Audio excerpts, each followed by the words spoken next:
Et si se planter des aiguilles dans le corps permettait de guérir des maladies ou d'opérer des cœurs sans anesthésie? Mytho!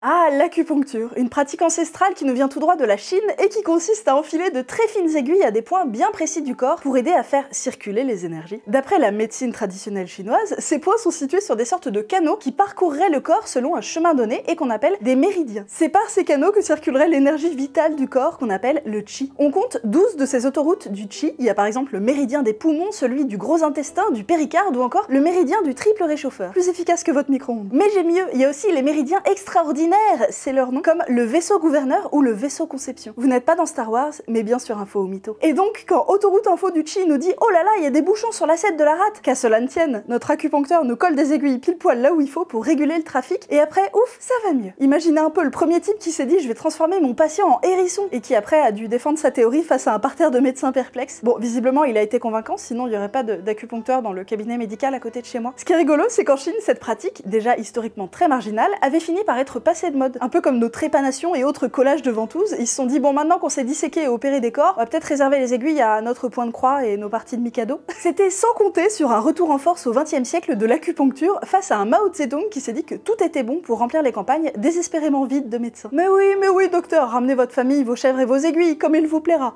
Il en fait même une pratique patriotique. Planter des aiguilles à la mode de Mao. Entre-temps, les aiguilles avaient déjà tôt fait de traverser le continent, jusqu'en Europe notamment. Il se dit que le premier à avoir manié le Mikado des méridiens en France était Louis Berlioz, père non pas de l'Aristocham, mais du compositeur. Et puis ce fut la vague de l'orientalisme en France, et tout ce qui venait d'Asie était à la mode, l'acupuncture y compris. La pratique se développe au sein de plusieurs hôpitaux parisiens, et il y a carrément tout un petit réseau qui se met en place. Et ce, même si certains commencent à douter de l'efficacité de cette médecine parallèle.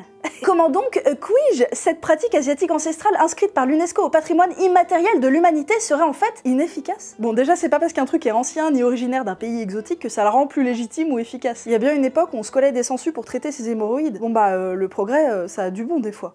Mais revenons à notre Mikado. Déjà, tout repose sur ces fameux méridiens, sauf que c'est pas reconnu scientifiquement. Ça ne correspond à rien biologiquement. Cette énergie vitale, elle a jamais été mesurée, et les canaux qui la feraient circuler n'ont jamais été observés non plus. Donc bon, sur l'aspect théorique, ils mettent des aiguilles sur des rien du tout. Et d'ailleurs, on peut les coller absolument n'importe où, ces aiguilles. Ça fait exactement le même effet. C'est justement ce que se sont amusés à faire des chercheurs quelque peu malicieux. Mais si je dis que ça a le même effet, c'est que ça a un effet. En effet.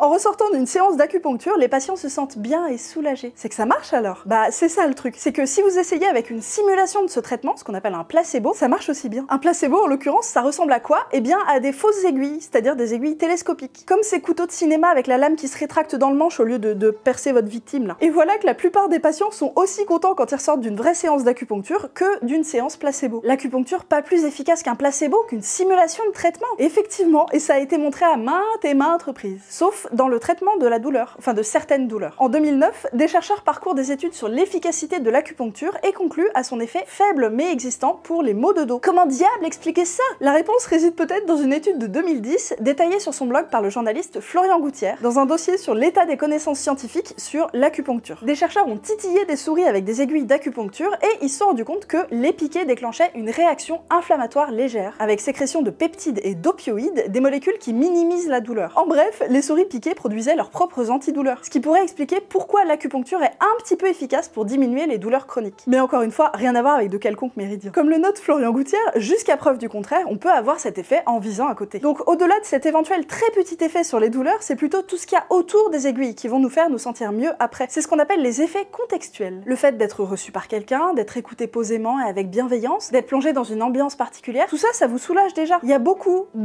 de pseudo-médecine qui fonctionnent sur ces effets contextuels. Et l'acupuncture ne fait pas exception à la règle. Mais comment, vous dites-vous circonspect? Je croyais qu'on pouvait opérer sans anesthésie grâce justement à l'acupuncture. Je l'ai vu à la télé. Certains reportages, dont un diffusé sur France 2 en 2017, dans Les pouvoirs extraordinaires du corps humain, montrent des chirurgiens chinois en train d'opérer un patient à cœur ouvert sans anesthésie. L'acupuncture a remplacé les analgésiques. C'est un miracle. Les journalistes sont bouche bée et c'est compréhensible. Sauf qu'en fait, il s'agissait de mise en scène. Les premières présentations de ces prouesses, il y a des dizaines d'années, s'avèrent des canulars montés par les autorités chinoises à des fins de propagande, pour montrer comment leur pays il est fort. Complot! Croyez bien que ces patients-là ont eu leur dose d'anesthésique et que les aiguilles sont essentiellement là pour la déco. Bon, donc l'acupuncture ne serait pas plus efficace qu'un placebo. En tout cas, c'est ce que conclut plus d'une soixantaine de synthèses d'études sur son efficacité. Ça fait pas de bien, mais après tout, si ça fait pas de mal, C'est là que le bas blesse. Non seulement il y a un risque d'infection si on vous pique avec des aiguilles sales, mais en plus il y a un risque très grave de percer un organe si on vise mal. En particulier, si par malheur on perce un poumon, on peut causer un pneumothorax. C'est la complication sévère la plus fréquente avec l'acupuncture. Ça reste rare, mais potentiellement mortel. Mortel. Bon, j'espère que ce risque est assez limité en France, puisque les seuls autorisés à vous transformer en tapis de fakir, c'est des docteurs en médecine, des sages-femmes et des chirurgiens dentistes. Donc j'ose espérer qu'ils savent où sont les organes et comment les éviter, mais on n'est jamais à l'abri d'un accident. En passant, ça me plaît pas mal cette précision,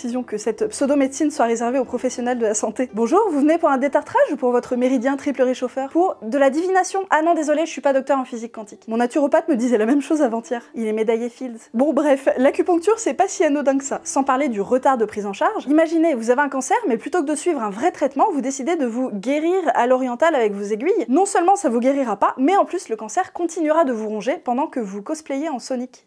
Pour résumer, notre corps est traversé de méridiens qui canalisent l'énergie vitale, le chi. Ça reste à prouver, on n'a jamais observé ni ces canaux ni cette énergie et ça correspond à rien d'un point de vue physiologique. Il existe des points spécifiques sur notre corps qui permettent de libérer ou faire circuler l'énergie. Faux, ça marche pareil quand on pique à côté. L'acupuncture a des pouvoirs thérapeutiques. Alors il y a un tout petit effet pour traiter la douleur, mais globalement c'est faux, ça marche pas mieux qu'un placebo. Elle est sans risque. Faux, on a un risque d'infection, de percer des organes ou encore de retard de prise en charge si on écarte un vrai traitement à la place. Ça pique. J'en profite pour remercier chaudement Florian Gouttière pour sa relecture de ce script. Il vient justement de sortir un bouquin sur les médecines complémentaires, dont l'acupuncture et ce que ça vaut scientifiquement, avec sa compère Alexandra Delbo. N'hésitez pas à vous le procurer en librairie.